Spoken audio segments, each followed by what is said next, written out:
12h47, o Brasil é o último colocado em um ranking de 35 países sobre a valorização dos professores.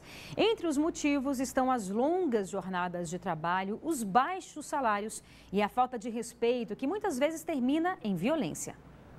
Professora há 12 anos, Edel sente no dia a dia a desvalorização da profissão. Uma questão política que não valoriza, tem a questão salarial que não valoriza e por conta da questão salarial o professor se vê obrigado a ter uma jornada às vezes dupla, tripla e com isso a qualidade cai. Tiago é professor e precisa dar 70 horas de aula por semana em 2 escolas para melhorar a sua renda mensal. A gente faz isso não porque a gente gosta de fazer isso, é porque é uma necessidade da profissão. O professor é muito desvalorizado no Brasil, financeiramente também, eticamente, moralmente. A gente está num processo de culpabilização dos professores. Os brasileiros concordam com essa percepção. Uma pesquisa mostra que apenas 9% das pessoas entrevistadas por aqui acham que os alunos respeitam seus professores em sala de aula. Muitas vezes, as discussões acabam em violência. Em 2 semanas, houve 4 casos de agressão só na rede pública de Porto Alegre. A diretora de um colégio foi agredida pela mãe de 2 alunos por ter sido alertada sobre faltas e atrasos. Já estava quase na esquina da escola, ela foi atrás de mim. E aí, quando eu voltei pela segunda vez, ela foi me puxar, porque ela disse, então vamos lá, vamos resolver essa questão na polícia, enfim. E aí ela pegou e cravou a unha, eu não sei, né, foi muito rápido, assim. As longas jornadas de trabalho, baixos salários e falta de respeito dos alunos colocam o Brasil na última posição de um ranking mundial de prestígio dos professores. Um estudo feito pela Varkey Foundation, entidade dedicada à melhoria da educação no mundo, avaliou como a população de 35 países vê a profissão. Os próprios alunos brasileiros concordam com a avaliação. Os professores às vezes vão dar aulas, são desrespeitados, muitos sofrem agressão na escola, desrespeito. Eles trabalham muito para receber muito pouco. Minha opinião não é valorizado como deveria ser. Principalmente financeiramente também, né? O país que lidera o ranking é a China. Lá, 81% das pessoas acham que os alunos respeitam os professores. Por aqui, os profissionais acreditam que o caminho para mudar o atual cenário é um só: investimento. A educação só vai para frente se tiver mais investimento, né? Cortar gastos não é a solução. E nem criminalizar e culpabilizar o professor na sala de aula. Com certeza. Cláudio, o que esperar de um país que não valoriza a educação, não valoriza o professor, mais do que não valorizar, né? Na verdade, desrespeita o professor em sala de aula? Pois é, o problema é o seguinte, esse desrespeito, as agressões, são casos de polícia, né? Não é porque a agressão não é porque é um professor, é porque é um cidadão que está à mercê mesmo da violência urbana aqui no Brasil, sobretudo aqui no Distrito Federal, em razão da impunidade, né? Eles vão lá, agridem quem ele quer, agride o vizinho, agride o companheiro de trabalho, agride o professor do filho ou da filha e não vai acontecer nada com esse bandido, né? Esse é que é o problema. Acho que não é essa a questão fundamental. No Brasil, começa o problema porque ele não é chamado pelo nome, né? Quando se fala no Brasil em valorização dos professores, e essa é uma bandeira de muitos sindicatos de professores, eles só pensam em salário, né? A valorização do professor passa pela valorização da educação de uma maneira geral, investimentos maciços em educação. Nós tivemos governantes mentirosos, né, demagógicos, como foi a ex-presidente Dilma, que criou o slogan do governo dele, que era Pátria Educadora, do governo dela, né?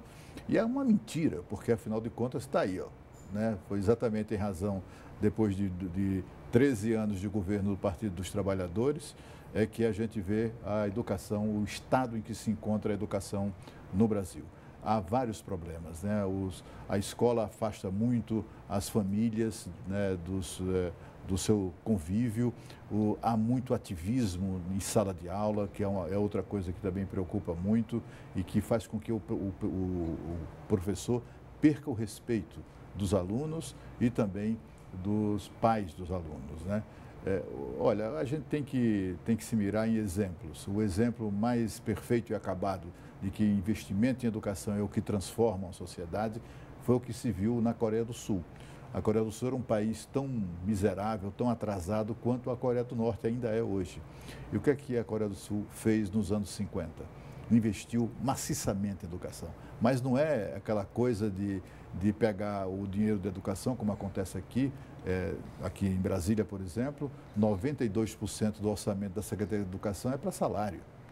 E o resto, né? E a estrutura educacional, e os laboratórios, e os materiais, e as escolas caindo aos pedaços e tal. Então você vê frequentemente nas escolas brasileiras públicas, eu estou me referindo às escolas públicas, o estacionamento sempre de carros novinhos em folha, reveladores de que seus proprietários que ali trabalham não têm grandes problemas com a questão salarial, mas a escola caindo aos pedaços, né? É esse o retrato da educação no Brasil.